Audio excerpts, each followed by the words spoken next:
నమస్కారం ETV news కి స్వాగతం ముందుగా ముఖ్యాంశాలు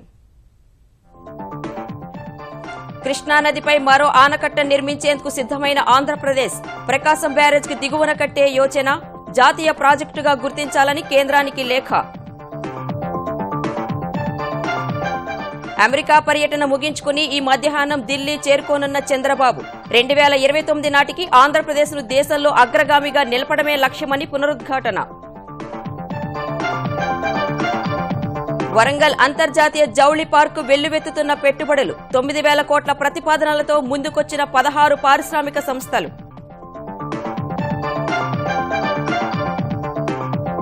నేడు తెలంగాణలో ఎంసెట్ పరీక్ష హాజరు కానున్న 2,20,000 మందికి పైగా విద్యార్థులు 400 పరీక్షా కేంద్రాల ఏర్పాటు ఈ నెల 14, 18 తేదీల మధ్య తెలుగు రాష్ట్రాల్లో తీవ్ర వడగాల్పులు తారాస్థాయికి చేరనున్న ఉష్ణోగ్రతలు ఇస్రో వాతావరణ విభాగం హెచ్చరిక ఈవీఎంలపై నేడు ఈసీ అఖిలపక్ష భేటీ హాజరు కానున్న 55 పార్టీలు అనుమానాలు తొలగించనున్న ఎన్నికల సంఘం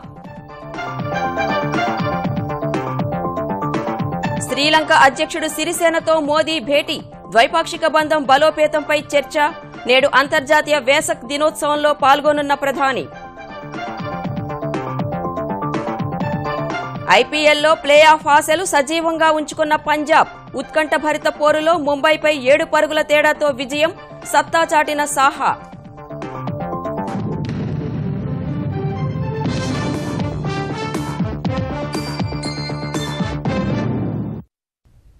కృష్ణానదిపై ప్రకాశం బ్యారేజ్ దిగువన కొత్తగా మరో బ్యారేజ్ నిర్మించాలని ఆంధ్రప్రదేశ్ ప్రభుత్వం నిర్ణయించింది. ఈ మేరకు బ్యారేజ్ నిర్మాణాన్ని జాతీయ ప్రాజెక్టుగా గుర్తించాలని కోరుతూ ఏపీ ముఖ్యమంత్రి చంద్రబాబు నాయుడు కేంద్ర జలవనరుల శాఖ మంత్రి ఉమాభారతికి లేఖ రాశారు. కృష్ణానదిపై చివరన ఉన్న ప్రకాశం బ్యారేజ్ నుంచి విడుదలయ్యే నీరు సముద్రంలోకి వెళుతోందని, అదే సమయంలో ఆంధ్రప్రదేశ్ నీటి కొరతను ఎదుర్కొంటోందని సీఎం లేఖలో పేర్కొన్నారు. ప్రకాశం బ్యారేజ్ కి దిగువన 12 కిలోమీటర్ల దూరంలో 1.5 కిలోమీటర్ల వెడల్పుతో కొత్త బ్యారేజ్ను ప్రతిపాదించారు. 3 నుంచి 3.5 మీటర్ల ఎత్తుతో ప్రవాహాన్ని నియంత్రించేలా స్మార్ట్ గేట్లు ఏర్పాటు చేస్తామని తెలిపారు. బ్యారేజ్ కి సంబంధించిన సమగ్ర ప్రాజెక్టు నివేదిక తయారీలో ఉందని, బ్యారేజ్ నిర్మాణం వల్ల సుమారు 1.7 టీఎంసీల నీరు నిల్వ చేసి తాగు సాగునీటికి ఉపయోగించుకోవచ్చని లేఖలో తెలిపారు. ఆంధ్రప్రదేశ్ ముఖ్యమంత్రి ప్రతిపాదనపై అభిప్రాయం చెప్పాలని కేంద్ర జలవనరుల శాఖ కృష్ణానది యాజమాన్య బోర్డును కోరింది. కొత్తగా ప్రతిపాదించిన బ్యారేజ్ కనుక బోర్డుతో పాటు అత్యున్నత మండలికి కూడా ఈ అంశం వెళ్లాల్సి ఉంటుందని నీటిపారుదల శాఖ వర్గాలు చెబుతున్నాయి. ఆంధ్రప్రదేశ్ ప్రతిపాదనపై తెలంగాణ అభిప్రాయాన్ని కూడా బోర్డు కోరే అవకాశం ఉంది. 2029 నాటికి ఆంధ్రప్రదేశ్ను అగ్రగామిగా నిలపడమే లక్ష్యమని ముఖ్యమంత్రి చంద్రబాబు పునరుద్ఘాటించారు. సాంకేతికత సాయంతో రాష్ట్రాభివృద్ధికి సుస్థిరత సాధనకు కృషి చేస్తున్నట్లు చెప్పారు. అమెరికాలోని చికాగో తెలుగు అసోసియేషన్ సమావేశంలో పాల్గొన్న సీఎం ఆంధ్రప్రదేశ్ అభివృద్ధికి సహకరించాలని ప్రవాసులకు పిలుపునిచ్చారు. 8 రోజుల అమెరికా పర్యటన ముగించుకున్న చంద్రబాబు మధ్యాహ్నానికి ఢిల్లీ చేరుకోనున్నారు. అభివృద్ధిలో ఆంధ్రప్రదేశ్ను అగ్రస్థానంలో నిలబెట్టడమే ధ్యేయంగా నిరంతరం పనిచేస్తున్నట్లు ముఖ్యమంత్రి చంద్రబాబు నాయుడు స్పష్టం చేశారు. 8 రోజుల అమెరికా పర్యటనలో చివరగా చికాగో తెలుగు అసోసియేషన్ నిర్వహించిన సమావేశానికి చంద్రబాబు హాజరయ్యారు. ఖండాంతరాలు దాటి వచ్చిన తెలుగువారు అమెరికాలో ఉన్నత స్థితిలో స్థిరపడటం గర్వకారణమని అన్నారు. ప్రతి తెలుగు వ్యక్తి జన్మభూమికి, స్వరాష్ట్రానికి ఎంతో కొంత చేయాలని పిలుపునిచ్చారు.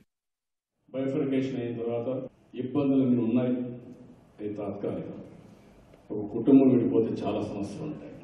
అదే మరి కేంద్ర ప్రభుత్వం చేయాలని పనులు కొన్ని చేస్తున్నారు, ఇంకా కొన్ని చేయాలి. కానీ శాశ్వతంగా నిలదొక్కుకోవాలంటే మన కష్టార్జితం, మన తెలివితేటలు తప్ప ఇంకోటి లేదు.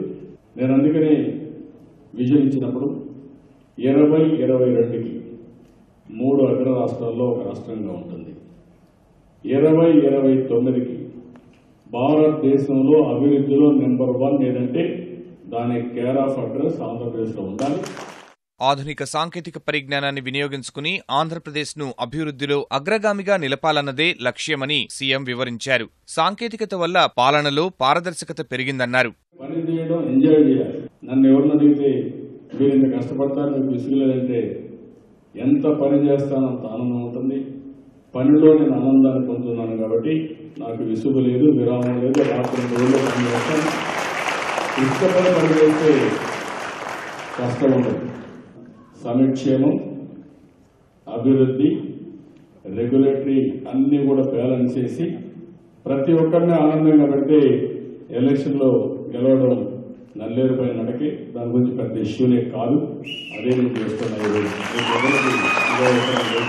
అమెరికన్ కాంగ్రెస్ కు సెనేటర్ గా ఎన్నికైన రాజా కృష్ణమూర్తితో భేటీ అయిన చంద్రబాబు ఆయన్ని అభినందించారు. అమరావతిని సందర్శించాలని ఆహ్వానం పలికారు. 8 రోజుల పాటు అమెరికాలోని వివిధ రాష్ట్రాలు తిరిగి పెట్టుబడులు ఆహ్వానించిన చంద్రబాబు ఇవాళ మధ్యాహ్నం ఢిల్లీ చేరుకోనున్నారు. అమెరికాలో 30కి పైగా సమావేశాలు, 90 మందికి పైగా వివిధ సంస్థల సీఈఓలు, ప్రతినిధులతో భేటీ అయినట్లు తెలిపారు. చంద్రబాబు అమెరికా పర్యటనలో వ్యవసాయం, ఫిన్టెక్, విద్య, వైద్య ఆరోగ్యం, హార్డ్వేర్, ఇంటర్నెట్, వాహన రంగాల్లోనూ కీలకమైన ఒప్పందాలు కుదిరాయి. వీటి వల్ల మొత్తంగా 12,500 మందికి నేరుగా ఉద్యోగాలు లభిస్తాయని ట్విట్టర్లో చంద్రబాబు స్పష్టం చేశారు. వరంగల్ గ్రామీణ జిల్లాలో నిర్మించనున్న కాకతీయ అంతర్జాతీయ జౌళి పార్కు పెట్టుబడులు వెల్లువెత్తుతున్నాయి. శంకుస్థాపనకు ముందే దాదాపు 16 సంస్థలు 9,000 కోట్ల రూపాయల పెట్టుబడులు పెడతామని తెలంగాణ ప్రభుత్వానికి ప్రతిపాదనలు సమర్పించాయి. దేశంలో ఎక్కడా లేని రీతిలో ఈ పార్క్ నిర్మించేందుకు సన్నాహాలు చేస్తున్న సర్కార్ రవాణా సౌకర్యాలు అభివృద్ది చేయడంపై దృష్టి సారించింది. స్పిన్నింగ్, వీవింగ్, ప్రాసెసింగ్, ఫ్యాబ్రిక్, నూలు డయింగ్, టవల్ షీటింగ్, ప్రింటింగ్, గార్మెంటింగ్ యూనిట్లను స్థాపించనున్నారు. జౌళి పార్కు నిర్మాణం కోసం ప్రభుత్వం 1,190 ఎకరాలను కొనుగోలు చేసింది. భూమి చదును, రోడ్ల నిర్మాణం, నీటి సరఫరా, వాననీటి కాలువలు, మురుగునీటి పారుదల, కాలుష్య నియంత్రణ, విద్యుత్, హరితహారం వంటి పనులు చేపట్టనుంది. పార్కును 5 దశల్లో అభివృద్ది చేయనున్నారు. పారిశ్రామికవేత్తలు, కార్మికుల రాకపోకలు, సరుకు రవాణాకు వీలుగా జౌళి పార్కు నిర్మాణ స్థలం చింతలపల్లి వద్ద ఉన్న చిన్న రైల్వే స్టేషన్ అభివృద్ది చేయాలని ప్రభుత్వం భావిస్తోంది. ఇందుకనుగుణంగా ప్రతిపాదనలు రూపొందించి రైల్వే శాఖకు సమర్పించనుంది. ఇవాళ జరగనున్న తెలంగాణ ఎంసెట్ పరీక్షకు అధికార యంత్రాంగం సర్వం సిద్దం చేసింది. 2 తెలుగు రాష్ట్రాల నుంచి 2,20,248 మంది విద్యార్థులు పరీక్షకు హాజరు కానుండగా 400 పరీక్షా కేంద్రాలను సిద్దం చేశారు. ఉదయం 10 గంటల నుంచి మధ్యాహ్నం 1 గంట వరకు ఇంజనీరింగ్ ప్రవేశ అర్హత పరీక్ష, మధ్యాహ్నం 2:30 నుంచి సాయంత్రం 5:30 వరకు అగ్రికల్చర్, ఫార్మసీ పరీక్ష జరగనుంది. పరీక్ష పూర్తయ్యేంత వరకు విద్యార్థులెవరిని బయటకు పంపమన్న అధికారులు 1 నిమిషం నిబంధన యథాతథంగా అమలు చేస్తున్నట్లు స్పష్టం చేశారు. పరీక్ష ప్రారంభానికి గంట ముందే కేంద్రంలోకి అనుమతిస్తామని, చేతి గడియారం, క్యాలిక్యులేటర్లు, సెల్ ఫోన్లు, ఇతర ఎలక్ట్రానిక్ వస్తువులపై నిషేధం విధించినట్లు పేర్కొన్నారు. బయోమెట్రిక్ హాజరు వేయకపోతే పరీక్ష రాయనివ్వరని తెలంగాణ ఎంసెట్ కన్వీనర్ యాదయ్య తెలిపారు.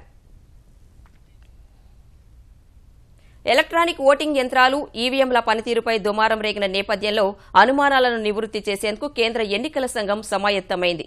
ఈ మేరకు ఇవాళ 55 రాజకీయ పార్టీలతో సమావేశం నిర్వహిస్తోంది. ఈవీఎంలు ట్యాంపరింగ్ చేయొచ్చని, ఫలితాలను తారుమారు చేసే అవకాశం ఉందని ఆరోపించిన కొన్ని పార్టీలు బ్యాలెట్ విధానంలోనే ఎన్నికలు నిర్వహించాలని ఇదివరకే ఈసీకి లేఖలు రాశాయి. ఈవీఎంలు హ్యాక్ చేయొచ్చని ఢిల్లీ శాసనసభ వేదికగా ఆమ్ ఆద్మీ పార్టీ ప్రదర్శించింది. దీన్ని అప్పుడే ఖండించినా ఇదే విషయాన్ని ఇవాటి భేటీలో స్పష్టం చేయనుంది. ఎన్నికల్లో వినియోగించే ఓటింగ్ యంత్రాలు సురక్షితమైనవేనని, హ్యాకింగ్కు అవకాశమే లేదనే విషయాన్ని పార్టీలకు చెప్పాలనే ఎన్నికల సంఘం ఈ సమావేశాన్ని ఏర్పాటు చేసింది. ఈవీఎంలతో పాటు ఓటు వేసేటప్పుడు రసీదు వచ్చే వీవీపాట్ యంత్రాలపైన అవగాహన కల్పించనున్నారు. ఓటర్లను ప్రలోభపెట్టినా లేదా బెయిల్ వచ్చేందుకు అవకాశం లేని కేసులో అరెస్టైన వారిని ఎన్నికల్లో పోటీకి అనర్హులుగా ప్రకటించే ఈ అంశంపైన భేటీలో చర్చిస్తారు. 2 రోజుల పర్యటనకు శ్రీలంక వెళ్లిన ప్రధానమంత్రి నరేంద్ర మోదీ నిన్న రాత్రి ఆ దేశ అధ్యక్షుడు మైత్రిపాల సిరిసేనతో సమావేశమయ్యారు. ద్వైపాక్షిక సంబంధాల బలోపేతంపై ఇరువుల నేతలు కీలక చర్చలు జరిపినట్లు తెలుస్తోంది. శ్రీలంక అధ్యక్షుడు మైత్రిపాలతో సమావేశం కావడం ఆనందంగా ఉందని భేటీ అనంతరం మోదీ ట్వీట్ చేశారు. మహోన్నత వ్యక్తిని కొలంబోలో మళ్లీ కలుసుకోవడం ఆనందంగా ఉందని సిరిసేన ట్విట్టర్లో పేర్కొన్నారు. ఇవాళ అంతర్జాతీయ వెసక్ పర్వదిన వేడుకల్లో మోదీ పాల్గొనున్నారు. భారత్ అందించిన 150 కోట్ల సాయంతో నిర్మించిన ఆసుపత్రిని మోదీ ప్రారంభిస్తారు. అనంతరం భారతీయ సంతతికి చెందిన తమిళుల్ని ఉద్దేశించి ప్రసంగించనున్నారు. భారత్ శ్రీలంక మధ్య సంప్రదాయ సంబంధాలను మరింత బలోపేతం చేసుకోవడమే లక్ష్యంగా ఈ యాత్ర సాగుతుండగా శ్రీలంకలో చైనా ప్రాబల్యం విస్తరిస్తున్న వేళ మోదీ పర్యటన ప్రాధాన్యం సంతరించుకుంది. ఆంధ్రప్రదేశ్లో ఈ నెల 14వ తేదీ నుంచి 18వ తేదీ మధ్య తీవ్రమైన పగటి ఉష్ణోగ్రతలు నమోదయ్యే అవకాశం ఉందని ఇస్రోలోని వాతావరణ విభాగం హెచ్చరికలు జారీ చేసింది. వాయువ్య భారత్ నుంచి వీస్తున్న వేడిగాలుల ప్రభావంతో ఏపీలో ఉష్ణోగ్రతలు తారాస్థాయికి చేరే అవకాశం ఉందని పేర్కొంది. గుజరాత్, రాజస్థాన్ మీదుగా మధ్యప్రదేశ్, మహారాష్టలోని మరాఠ్వాడ, తెలంగాణ, ఆంధ్రప్రదేశ్లోని కోస్తా తీరం వరకు ఈ వాయువ్య గాలుల ప్రభావం ఉంటుందని హెచ్చరించింది. ఈ వేడుగాలుల కారణంగా ప్రత్యేకించి కోస్తాంధ్రలోని కృష్ణా, గుంటూరు, ప్రకాశం, నెల్లూరు జిల్లాల జిల్లాలతో పాటు రాయలసీమలోని కర్నూలు, కడప, చిత్తూరు జిల్లాల్లోనూ తీవ్రస్థాయిలో ఉష్ణోగ్రతలు నమోదయ్యే అవకాశం ఉంది. ఈ ప్రాంతాల్లో పగటి ఉష్ణోగ్రతలు సాధారణం కంటే 4 నుంచి 5 డిగ్రీల మేర పెరిగే సూచనలు ఉన్నాయి. ఉదయం 10 గంటల నుంచే 4 రోజుల పాటు తీవ్రమైన వడగాల్పులు ఈ ప్రాంతాల్లో వీస్తాయని ప్రజలంతా అప్రమత్తంగా ఉండాలంటూ ఇస్రోలోని వాతావరణ విభాగం హెచ్చరించింది. ఆంధ్రప్రదేశ్కు ఐటీ సంస్థలను తీసుకొచ్చేందుకు తీవ్రంగా కృషి చేస్తున్న ఏపీ ఐటీ శాఖ మంత్రి నారా లోకేష్ నేడు ఢిల్లీలో పర్యటించనున్నారు. ఐటీ దిగ్గజం హెచ్సీఎల్ చైర్మన్ శివనాడార్తో భేటీ కానున్నారు. ఇటీవలే గన్నవరం మేధా టవర్స్ లో 7 ఐటీ సంస్థలను ప్రారంభించిన లోకేష్ హెచ్సీఎల్ ఏర్పాటులోనూ చొరవ తీసుకున్నారు. ఆంధ్రప్రదేశ్లో దాదాపు 5,000 మందికి హెచ్సీఎల్ ఉద్యోగ అవకాశాలు కల్పించనుంది. ఈ సంస్థ ఏర్పాటుకు అవసరమైన అనుమతులు, భూమిని కేవలం 45 రోజుల్లోనే లోకేష్ సిద్దం చేయించారు. నిరంతర విద్యుత్ సరఫరా, రవాణా, మెగా ప్రాజెక్టుగా గుర్తించడం, 24 గంటల కార్యకలాపాలకు అనుమతి, 17.86 ఎకరాల భూమి పత్రాలు ఇలా అన్నీ సమకూర్చారు. హెచ్సీఎల్కు భూమి కోసం గన్నవరంలోని ఆర్టీసీ డ్రైవింగ్ కళాశాలను తరలించేలా లోకేష్ ఒప్పించారు. హెచ్సీఎల్ ఏర్పాటుకు మార్గం సుగమం చేశారు. సంబంధిత అనుమతి పత్రాలను హెచ్సీఎల్ చైర్మన్ శివనాడార్కు ఇవాళ స్వయంగా లోకేష్ అందజేయనున్నారు. ప్రైవేట్, మైనార్టీ, పీజీ వైద్య కళాశాలల్లో రుసుములను పెంచుతూ తెలంగాణ ప్రభుత్వం ఇచ్చిన ఉత్తర్వులను హైకోర్టు ధర్మాసనం 4 వారాల పాటు నిలుపుదల చేసింది. వైద్య కళాశాలలో ప్రవేశాలకు మాత్రం అనుమతినిచ్చింది. పీజీ కోర్సుల రుసుములు పెంచుతూ ఈ నెల 9న తెలంగాణ ప్రభుత్వం ఇచ్చిన ఉత్తర్వులను సవాలు చేస్తూ health care reform society, Osmania junior వైద్యుల సంఘం దాఖలు చేసిన వ్యాజ్యంపై విచారణ చేపట్టిన ధర్మాసనం ఈ మేరకు ఉత్తర్వులు ఇచ్చింది. హైకోర్టు విశ్రాంత న్యాయమూర్తి ఆధ్వర్యంలో ఏర్పాటైన టీఎఫ్ఆర్సీని సంప్రదించి రుసుముల పెంపును నిర్ణయించాల్సి ఉండగా అందుకు విరుద్దంగా ప్రభుత్వం ఉత్తర్వులు ఇచ్చిందని పిటిషనర్లు తమ వాదన వినిపించారు. ఆ వాదనలు విన్న న్యాయస్థానం కౌంటర్లు దాఖలు చేయాల్సిందిగా తెలంగాణ వైద్య ఆరోగ్య శాఖ ముఖ్య కార్యదర్శి, ఎంసీఐ, ప్రైవేట్, మెడికల్, డెంటల్ కళాశాలల యాజమాన్యాలను ఆదేశించింది. తదుపరి విచారణను వచ్చే నెలకు వాయిదా వేసింది. సాగునీటి ప్రాజెక్టుల నిర్మాణంలో గుత్తేదారులు అలసత్వం ప్రదర్శిస్తే ఇక ఎంతమాత్రం సహించేది లేదని తెలంగాణ నీటిపారుదల మంత్రి హరీష్ రావు స్పష్టం చేశారు. 2 రోజులుగా మహబూబ్నగర్ పరిధిలోని సాగునీటి ప్రాజెక్టులు పరిశీలిస్తున్న మంత్రి నిన్న 5 మండలాల్లో విస్తృతంగా పర్యటించారు. ఎక్కడికక్కడే సమీక్షలు నిర్వహించిన మంత్రి అధికారులు, గుత్తేదారులకు హెచ్చరికలు జారీ చేశారు. ఈ ఖరీఫ్ నాటికి కల్వకుర్తి కింద మొత్తం 8 లక్షల ఎకరాలకు నీరందించడమే లక్ష్యమన్నారు. గతేడాది కేఎల్ఐకి 650 కోట్లు వెచ్చించామన్న హరీష్ ఈ సంవత్సరం మరో 1000 కోట్లు ఖర్చు చేసైనా మరో 1,00,000 ఎకరాలకు నీరందిస్తామని హామీ ఇచ్చారు. కేసీఆర్ గారేమో, ముఖ్యమంత్రి గారేమో ఆయన ఎక్కడున్నా ఆయన మనసేమో ఇక్కడున్నది. ఏమైంది, ఎన్ని ఎకరాలకు నీళ్లు వచ్చినాయని ఆయన గంటకు రోజు మమ్మల్ని అడుగుతా ఉన్నాడు. మా ఇంజనీర్లు దల్లాడుతున్నారు, కానీ కాంట్రాక్టర్ మాత్రం కాలికి పెట్టే మెడకు పెడుతున్నాడు. ఇక చూస్తాం, ఓకే పట్టాం, దాని సంగతి కూడా చూస్తాం, గట్టిగా ఇచ్చిపెట్టేది లేదు. ఇక ఎందుకంటే మాకేమైందంటే వీలైతే తనలాడి ఆయనతో చేపించి ఇక 15 రోజున్నది, ఇప్పుడు మళ్ళీ కొత్త ఎడబట్టుకొస్తామని చూసినాం తప్ప వేరే ఉద్దేశం కాదు.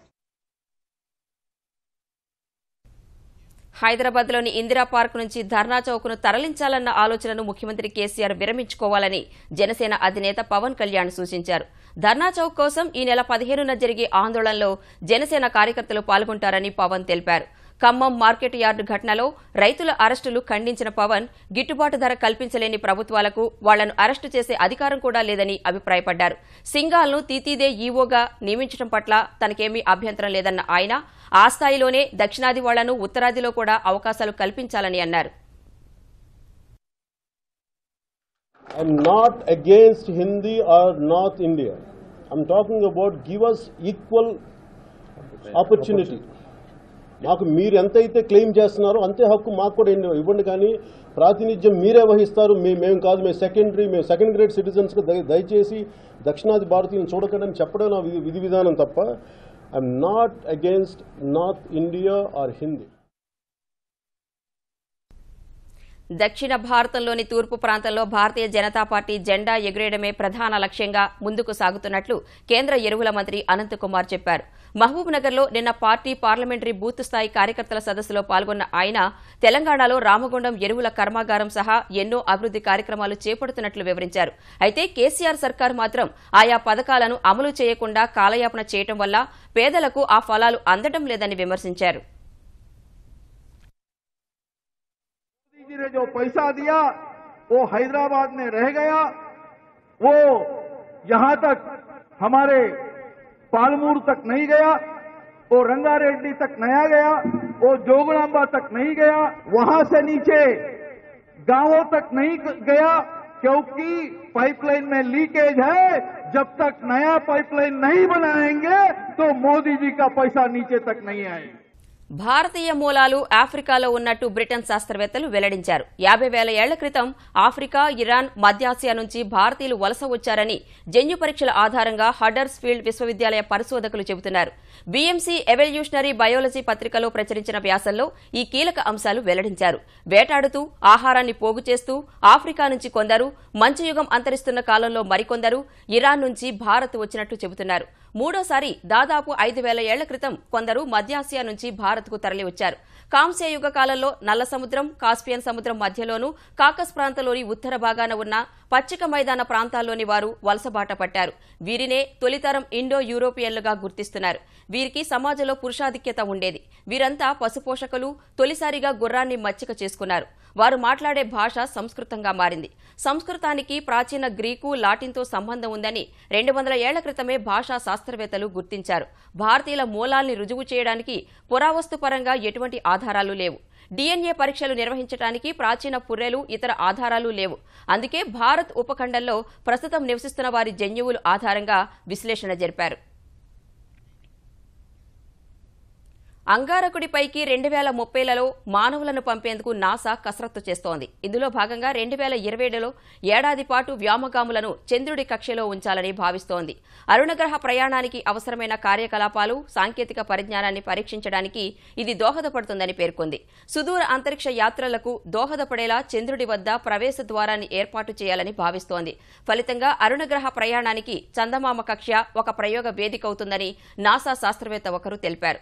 వాషింగ్టన్లో జరిగిన ఒక సదస్సులో ప్రతిపాదిత అరుణగ్రహ యాత్రకు సంబంధించిన తొలి 2 దశలు వివరించారు. చంద్రుడి కక్షలోకి వ్యోమగాములను ఏడాది పాటు ఉంచడానికి ముందు అక్కడికి కనీసం 5 యాత్రలు నిర్వహించాలని భావిస్తున్నారు. ఈ వాహనం తరువాతి దశలో మానవులను అంగారకుడి వద్దకు తీసుకువెళ్తుందని పేర్కొన్నారు. అరుణగ్రహం వద్దకు వెళ్లి తిరిగి రావడానికి 1000 రోజులు పడుతుందని, అంతకంటే ముందు ఏడాది పాటు చంద్రుడి కక్షలో మానవ సహిత అంతరిక్ష యాత్ర చేస్తే చాలా విషయాలు అనుభవంలోకి వస్తాయని నాసా అభిప్రాయపడుతోంది. జమ్మూ కశ్మీర్లో ఈఫిల్ టవర్ కన్నా ఎత్తైన రైల్వే వంతెన నిర్మాణ పనులు చేపట్టి కొత్త చరిత్ర లిఖించేందుకు సిద్దమవుతున్న భారతీయ రైల్వే మరో సాహసోపేత ప్రాజెక్టుపై దృష్టి సారించింది. సముద్ర మట్టానికి సుమారు 3,000 మీటర్ల ఎత్తున ఉండే పవిత్ర చార్ధామ్ పుణ్యక్షేత్రాలకు రైలు సౌకర్యం కల్పించడంపై దృష్టి పెట్టింది. రైల్వే లైన్ ఏర్పాటుకు తుది మార్గాన్ని నిర్ణయించే సర్వే పనులను ఈ నెల 13న రైల్వే మంత్రి సురేష్ ప్రభు ప్రారంభిస్తారు.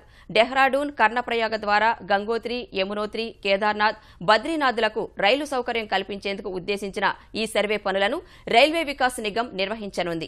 అత్యంత ఎత్తులో ఉండే కఠినమైన ఎత్తైన హిమాలయ పర్వత సానువులను తొలిచి చేపట్టనున్న ఈ రైలు మార్గంలో 61 సొరంగాలు, 59 వంతెనలను నిర్మించాల్సి ఉంటుందని రైల్వే శాఖ అంచనా వేసింది. సుమారు 40,000 కోట్ల రూపాయలు ఖర్చు కాగలవని అంచనా వేస్తున్న ఈ ప్రాజెక్టు పూర్తయితే ప్రకృతి విపత్తులు, ప్రతికూల వాతావరణ పరిస్థితులను తట్టుకుని చార్ధామ్ యాత్ర సాఫీగా కొనసాగే వీలు కలగనుంది. ముఖ్యాంశాలు మరోసారి. కృష్ణానదిపై మరో ఆనకట్ట నిర్మించేందుకు సిద్దమైన ఆంధ్రప్రదేశ్. ప్రకాశం బ్యారేజ్కి దిగువన కట్టే యోచన జాతీయ ప్రాజెక్టుగా గుర్తించాలని కేంద్రానికి లేఖ. అమెరికా పర్యటన ముగించుకుని ఈ మధ్యాహ్నం ఢిల్లీ చేరుకోనున్న చంద్రబాబు 2029 నాటికి ఆంధ్రప్రదేశ్ను దేశంలో అగ్రగామిగా నిలపడమే లక్ష్యమని పునరుద్ఘాటన. వరంగల్ అంతర్జాతీయ జౌళి పార్కు వెల్లువెత్తుతున్న పెట్టుబడులు. 9,000 కోట్ల ప్రతిపాదనలతో ముందుకొచ్చిన 16 పారిశ్రామిక సంస్థలు. నేడు తెలంగాణలో ఎంసెట్ పరీక్ష. హాజరు కానున్న 2,20,000 మందికి పైగా విద్యార్థులు. 400 పరీక్షా కేంద్రాల ఏర్పాటు. ఈ నెల 14, 18 తేదీల మధ్య తెలుగు రాష్ట్రాల్లో తీవ్ర వడగాల్పులు. తారాస్థాయికి చేరనున్న ఉష్ణోగ్రతలు. ఇస్రో వాతావరణ విభాగం హెచ్చరిక. ఈవీఎంలపై నేడు ఈసీ అఖిలపక్ష భేటీ. హాజరు కానున్న 55 పార్టీలు. అనుమానాలు తొలగించనున్న ఎన్నికల సంఘం.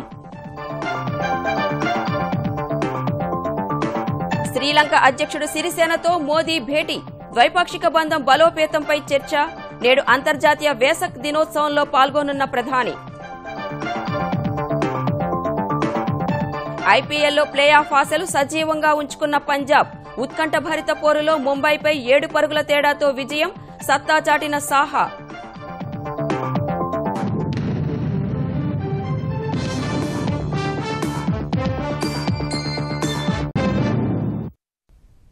ఈటీవీ న్యూస్ సమాప్తం. నమస్కారం.